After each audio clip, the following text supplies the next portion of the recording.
नमस्कार किसान साथियों, स्वागत है आप सभी का एक बार फिर से मालवा की खेती यूट्यूब चैनल पे। किसान साथियों, यदि आपकी फसल 60 दिन प्लस हो चुकी है तो यह एक बहुत ही बड़ा समय है। लहसुन की फसल में टर्निंग पॉइंट होता है। इस समय पौधा अपनी वानस्पतिक वृद्धि को रोककर जो बल्ब यानी कंद बनने की प्रक्रिया शुरू कर देता है। तो इस समय हमें क्या करना चाहिए और किन बातों का ध्यान रखना चाहिए, कौन सी गलतियां नहीं करनी चाहिए जिससे कि आगे चलकर हमारी उपज है वो कम निकले और उस गुणवत्ताहीन निकले। तो पूरी जानकारी के लिए किसान साथियों वीडियो को आप लास्ट तक ज़रूर देखिएगा। जैसा किसान साथियों आप जानते हैं कि लहसुन की फसल 60 से जब 70 दिन की हो चुकी होती है तो इसकी किशोर अवस्था लगभग खत्म हो चुकी होती है और अब वक्त होता है कंद यानी गांठ बनने का। तो बहुत से किसान भाई इस समय भी अपनी फसल में पीलापन देखते हैं और हरापन लाने के लिए वो नाइट्रोजन युक्त खाद डालते हैं, चाहे वो यूरिया, अमोनिया, डीएपी या कुछ और भी खाद हो सकता है। आज के वीडियो में हम जानेंगे कि 60 दिन की बाद की अवस्था में सिर्फ हमें पी और के यानी फास्फोरस और पोटास युक्त खाद की ओर क्यों जोर लगाना चाहिए और इससे क्या फायदे होते हैं। तो सबसे पहले बात कर लेते हैं किसान साथियों, जैसा कि आप जानते हैं कि हमारी लहसुन की फसल की लाइफ साइकिल 2 हिस्सों में बटी होती है। पहले 60 दिन तक तो पौधा अपने जड़ें और पत्तियां फैलाता है यानी पौधे की वानस्पतिक वृद्धि होती है। लेकिन 60 दिन के बाद पौधे का पूरा ध्यान ऊपर से हटकर जमीन के नीचे गांठ बनने में लग जाता है।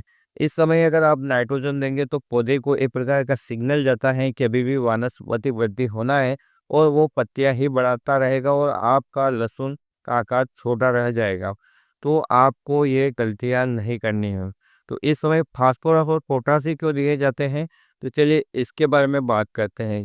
जैसा किसान साथियों आप जानते हैं कि 60 दिन के बाद जब हम फास्फोरस और पोटास युक्त खादों का प्रयोग करते हैं तो लहसुन की फसल में हमें उसकी वेजिटेटिव ग्रोथ तो कम दिखती है, लेकिन उसका जो तना है वो मोटा होने लगता है और गांठ का आकार बढ़ने लगता है। इसके पीछे भी 3 वैज्ञानिक कारण है कि फास्फोरस और पोटास इस समय कैसे काम करते हैं। तो सबसे पहला काम है किसान साथियों फास्फोरस का। इस स्टेज पर फास्फोरस जड़ों को गहराई तक ले जाता है और कंद के विभाजन में मदद करता है। यह कंद की मजबूती बढ़ाता है। पोटास की बात करें किसान साथियों तो पोटास एक ट्रैफिक पुलिस की तरह काम करता है। पत्तियों में जितना भी भोजन कार्बोहाइड्रेट बना है या जो किसान साथियों हम कहते हैं कि शर्करा बनी है, उसे पोटास खींच कर नीचे कंद में जमा कर देता है। इससे कंद लहसुन का जो बनता है वो चमकदार, वजनदार और ठोस बनता है। जैसा कि आप जानते हैं कि पोटास रोग प्रतिरोधक क्षमता भी रखता है।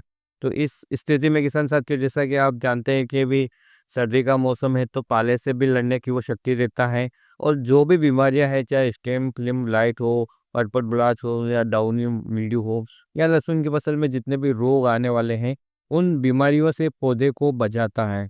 जो किसान साथियों इस समय क्या होता है कि गांठ बनने की ओर काफ़ी ज़्यादा जोर होता है।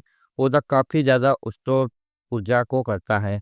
इस समय उसकी प्रतिरोधक क्षमता कम होती है और जब प्रतिरोधक क्षमता कम होती है तब किसान साथियों रोग लगने के चांस भी ज़्यादा रहते हैं। और जैसा आप देख पा रहे हैं कि अभी मौसम में कितना उतार चढ़ाव हो रहा है तो पौधा रोग ग्रसित न हो इसलिए हम उसे एंटीबायोटिक समझ लीजिए कि हम एक ऐसा टीका लगा रहे हैं पोटास के रूप में, जो किसान साथियों हमारी फसल में पोषक तत्वों को तो पूर्ति करता ही करता है, लेकिन उसकी रक्षा भी करता है। तो यहाँ पर पोटास का और फास्फोरस का बहुत बड़ा रोल है और इनको देने के लिए किसान साथियों आपके पास अनेक विकल्प हैं। वाटर सोल्यूबल फर्टिलाइजर ही इस समय क्यों दिए जाते हैं, ज़मीन में हम खाद का प्रयोग क्यों नहीं करते हैं इस समय, तो ये इसके बारे में बात करें तो किसान साथियों जैसे कि आप जानते हैं कि 60 दिन के बाद पौधे की जो जड़ें भोजन खींचने में थोड़ी सी धीमी हो जाती हैं। इस समय सर्दी भी काफ़ी ज़्यादा रहती है तो पौधे ठंड से भी स्ट्रेस झेलते हैं जिसकी वजह से वो सही खुराक नहीं ले पाते हैं। लेकिन हम यदि स्प्रे करते हैं किसान साथियों इन पोषक तत्वों का तो पोषक तत्व सीधे पत्तियों के स्टोमेटा के ज़रिए पौधे के सिस्टम में पहुंच जाते हैं। और वाटर सोल्यूबल जो खाद होते हैं वो 100% पानी में घुलनशील होते हैं, जिससे कि पौधे को एक-एक कतरा जब हम स्प्रे करते हैं तो वो पोषण मिलता है, जिसकी वजह से किसान साथियों हमें जो रिज़ल्ट है वो काफ़ी अच्छे देखने को मिलते हैं। तो इस समय किसान साथियों आप जो फास्फोरस और पोटास संबंधित वाटर सोल्यूबल फर्टिलाइज़र आते हैं, उनका प्रयोग करें। 2 बार प्रयोग कर रहे हैं, 3 बार भी प्रयोग कर सकते हैं अपनी फसल की स्थिति के हिसाब से कि हाँ, फसल आपकी कैसी है और उसमें कितने पोषक तत्वों की कमी है या आप एक्स्ट्रा एनर्जी उसमें दे रहे हैं। तो किसान साथियों, एक ही बार में ज़्यादा प्रयोग ना करते हुए इसे 2 से 3 बार थोड़ा-थोड़ा स्प्रे करें। 1 किलो प्रति एकड़ के हिसाब से इनका प्रयोग आप कर सकते हैं किसान साथियों। पानी की मात्रा आपको 200 लीटर रखना ही रखना है। जैसा कि मैंने आपको बताया है कि यहाँ पर जो सबसे ज़्यादा प्रचलित फास्फोरस और पोटाश युक्त खाद है, वो है 05234। इसके अलावा भी किसान साथियों अनेक कंपनियां हैं जो अलग-अलग रेशियो में इन पोषक तत्वों को बनाती हैं वाटर सोल्यूबल के रूप में। चाहे तो आप उनका भी प्रयोग कर सकते हैं, लेकिन वो थोड़े से महंगे होते हैं। तो चाहे तो आप इनका प्रयोग करें या उनका प्रयोग करें, या एक बार इनका प्रयोग कर लें, दूसरी बार कोई दूसरा प्रयोग कर लें। तो 2 से 3 बार आप इनका प्रयोग कर सकते हैं 5-5, 10-10 दिन के अंतराल पर। किसान साथियों, इसके साथ आप बोरोन यदि मिला लेते हैं तो बहुत ही अच्छे रिजल्ट मिलते हैं। जो भी आपके लहसुन की जो गांठ बनेगी वो काफ़ी ज़्यादा मजबूत होगी और वो फटेगी नहीं, उसमें अच्छी चमक भी आएगी। तो आप ये काम कर सकते हैं।